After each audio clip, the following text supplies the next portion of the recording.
श्री सद्गुरु महाराज की जय। श्री सद्गुरु महाराज की जय।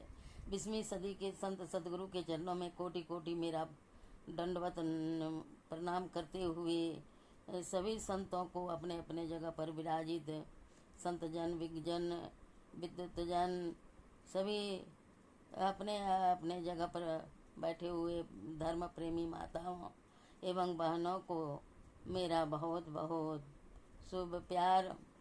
सत्संग में आकर के अपना जीवन को धन्य बनावें, पूरा पूरा सुने और समझें और जीवन में धारण करें।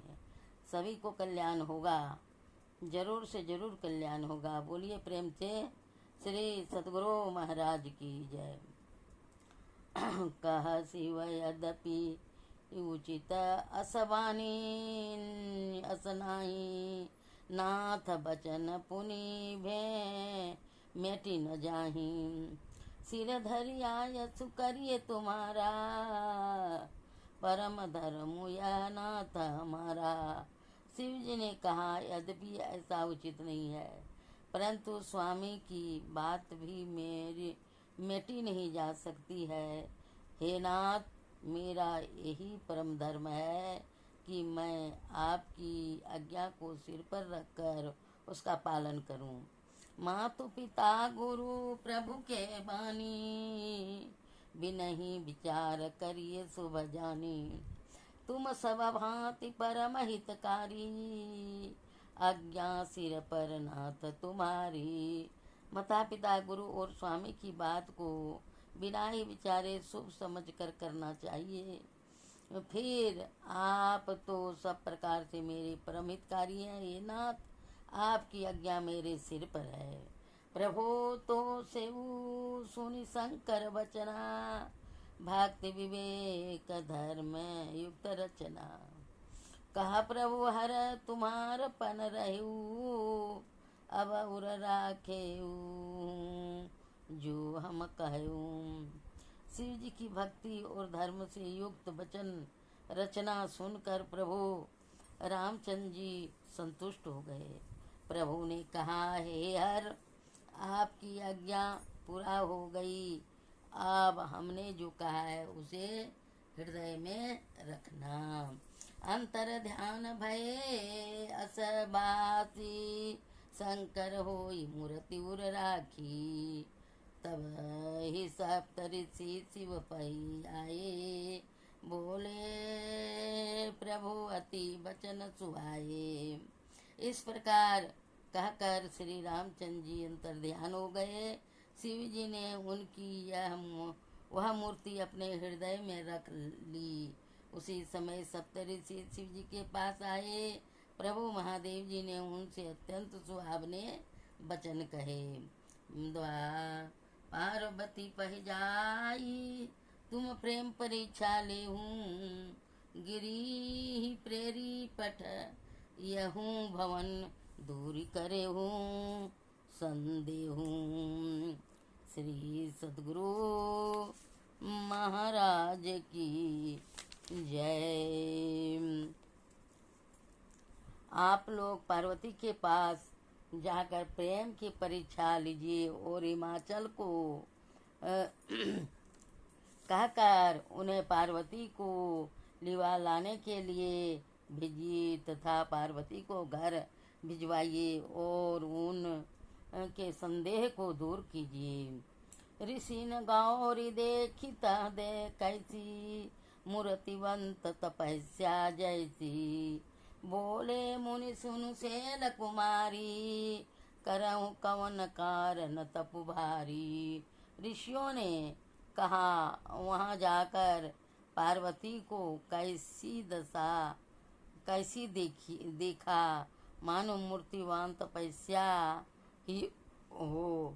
बोले, हे शैल कुमारी, सुनो, तुम किस लिए इतना कठोर तप कर रही हो? के अपराध का तुम चाहो, हम सन सत्य मरम कि न कहूँ। कहत वचन मनु अति सकुचाई, हंसियऊँ सुनी हमारी जड़ ताई।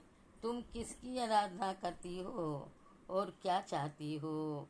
हमसे अपना सच्चा भेद भेद क्यों नहीं कहती। पार्वती ने कहा, बात कहते मन बहुत सुख जाता है। आप लोग मेरी मूर्खता सुनकर हंसेंगी। मनु हट परान सुनई सिखावा, चाहत बारी पर भीति उठावा। नारद कहा सत्य सोई जाना, बिनु पंखन हम चाहे उड़ाना। मन ने हट पकड़ लिया है, वह उपदेश नहीं सुनाता और जल पर दीवाल उठाना चाहता हूँ। नारद जी ने कह दिया, उसे सत्य जानकर मैं बिना ही पंख के उड़ना चाहती हूँ।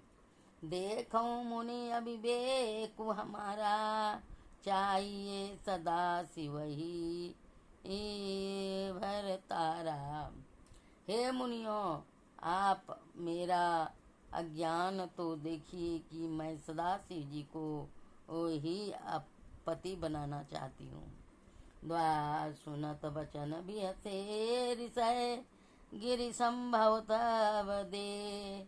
नारद कर उपदेश सुनी, कहूँ बसेऊ किसुगे। श्री सतगुरु महाराज की जय। पार्वती जी की बात सुनते ही ऋषि लोग हंस पड़े और बोले, तुम्हारा शरीर पर्वत से ही तो उत्पन्न हुआ है, भला कहो तो नारद जी का उपदेश सुनकर आज तक किसका घर बसा है। दक्ष सुतन उपदेश नि जाई, तिनगे फेरी क भवन उन दिखाई।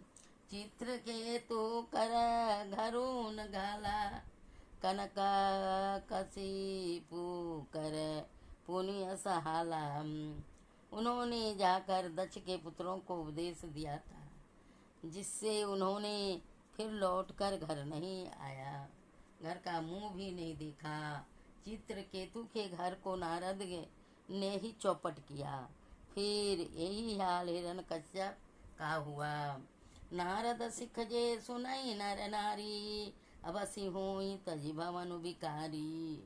मन कपटी तन सज्जन किन्ना, आप सरिस सबई चहके नाम। जो स्त्री पुरुष नारद की सुनते हैं वे घर बार छोड़कर अवश्य भिखारी हो जाते हैं। उनका मन तो कपटी है, शरीर पर सज्जनों के चिन्ह है।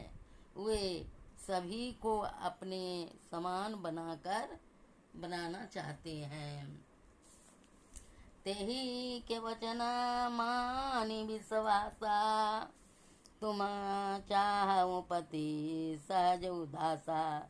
निर्गुण नीलज कुभेश कपाली, अकोला गेह दिगंबर व्याली। उनके वचनों पर विश्वास मानकर तुम ऐसा पति चाहती हो, जो स्वभाव से ही उदासीन, गुणहीन, निर्लज, बुरे भेष वाला, नर कपालों की माला पहनने वाला, कुलहीन, बिना घर वार का, नंगा और शरीर पर सांपों को लपेटने वाला है। काव कावन सुख असब रुपाए, भला भूली ठग के बौराए। पंच कहे शिव सती विवाही, पुनि अवडेरी मरायनी ताई। ऐसे वर के मिलने से कहो तुम्हें क्या सुख होगा। तुम उस ठग नारद के बहकावे में आकर खूब भूली। पहले पंचों के कहे से शिव जी ने सती से विवाह किया था, परंतु फिर उसे त्याग कर मरवा डाला। अब सुख सोवत सोचु नहीं, भीख मांगी भव खाही।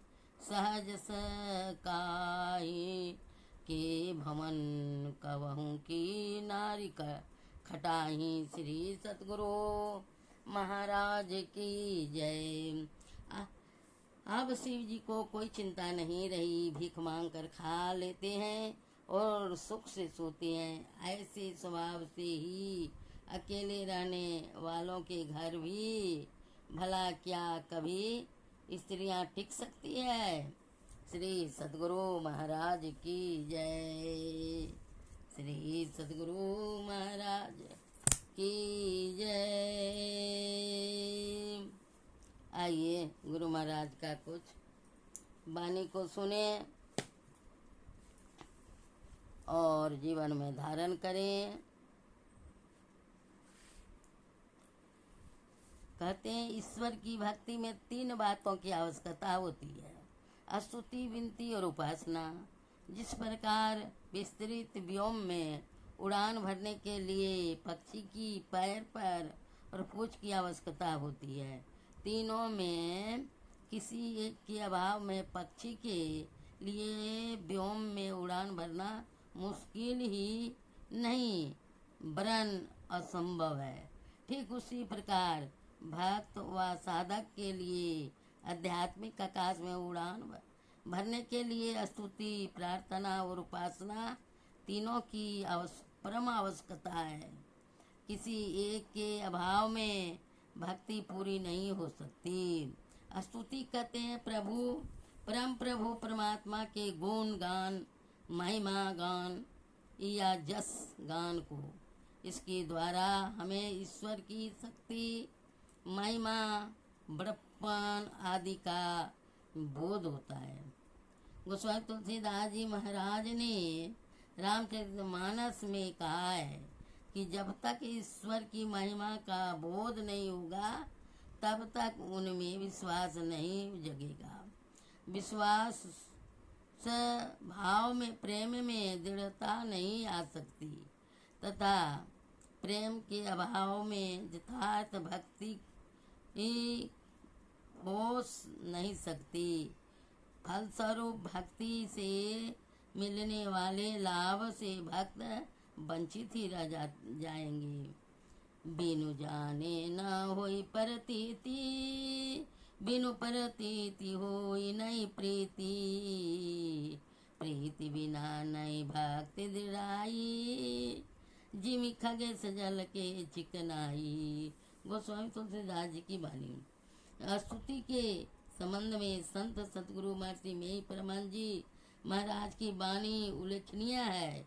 ईश्वर की स्तुति से उनमें श्रद्धा उत्पन्न होती है, श्रद्धा से प्रेम होता है और प्रेम से साधना में मन लगता है।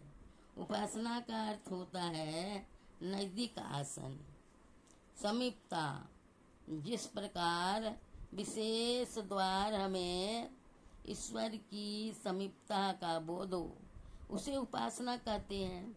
इस परिप्रेक्ष्य में महर्षि संत सेवी जी महाराज की वाणी में भी आया है, समुचितम एवं संतुलित भोजन से तन मन, स्तुति से मनोबल, प्रार्थना से बुद्धि बल तथा उपासना से आत्मबल बढ़ते हैं। प्रार्थना का सामान्य अर्थ होता है विनय पूर्वक याचना करना। दाता का दय वस्तु पर जब पूर्ण अधिकार होता है तभी वह स्वेच्छा से बता दायित्व वस्तु को परमार्थ दे सकता है। इसीलिए सतगुरु महाराज से भक्ति की याचना की जाती है।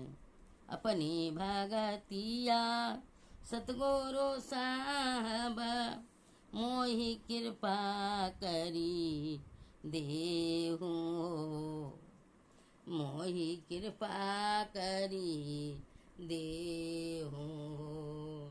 अपनी भगतिया सतगुरु साहब मोहि कृपा करी देहु, मोहि कृपा करी देहु। श्री सद्गुरु महाराज की जय। आइए मेरा सब्सक्राइब करना सब न भूलें, मेरे मनोबल को बढ़ाते रहें, पूरा सत्संग सुने और सुन करके जीवन में उतारें। आज का सत्संग इतना ही हुआ, फिर समय पर आप लोगों का सेवा में उपस्थित होंगी। श्री सद्गुरु महाराज की जय। श्री सद्गुरु महाराज की जय।